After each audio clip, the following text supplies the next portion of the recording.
Hey guys, welcome to the House of Adonai. This is my part B of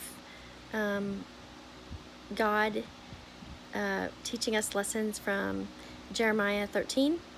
And so I'm picking up, this is part B. And what I was saying was that God does not owe us an explanation for what he's doing. And so it's important for us to remember that sometimes when God is working through us, that it is going to be a process until we understand what he's doing. Sometimes he doesn't reveal his purpose on the front end. I mean, sometimes he's gracious, sometimes we get it, and then there's times when we don't get it at all. I guarantee you, when Jeremiah was walking back from the rocky crag where he hid his loincloth and was walking back into the town, and somebody said, "Hey, what are you doing?" He'd be like, "I don't know. God has me on some weird errand. I have no idea what he's doing." I mean, the truth is, for many days, until God told him to go get that loincloth, he had no idea what God's purpose was in that.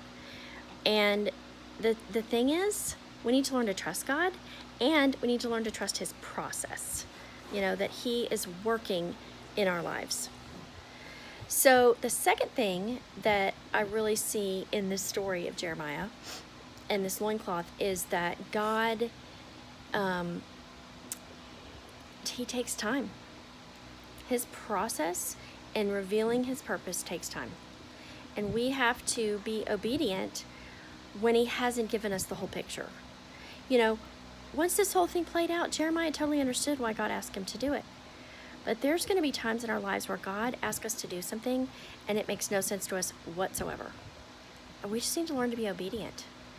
And I tell you, that is a big one for me. That is a huge struggle, to just obey God when I do not understand what he's doing. But it's so important, guys. That is one of the hallmarks of people that God is able to use greatly in his kingdom, are people that obey him. And they don't demand an explanation in order to obey. They just obey him, they trust him, they trust the process, and he works through them, and he works through their lives.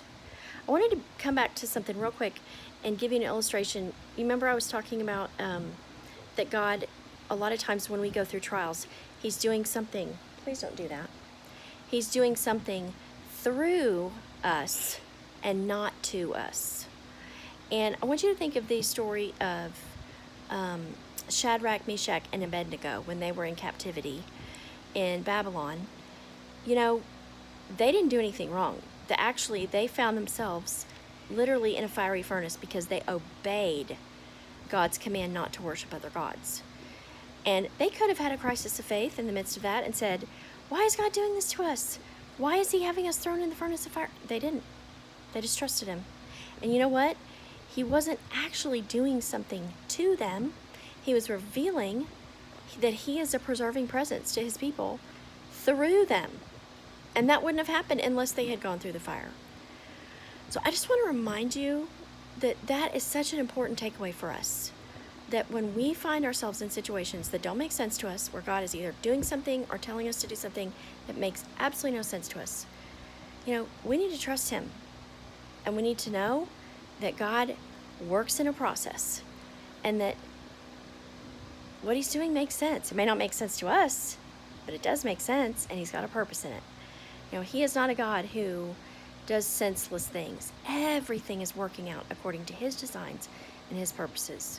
So my prayer for us and for you is that you will learn to trust him in his process. Trust him and obey him when you don't see the big picture and you don't always see what's happening, because God will eventually reveal his glory and his purpose through his people. Grace and peace to you. Bye.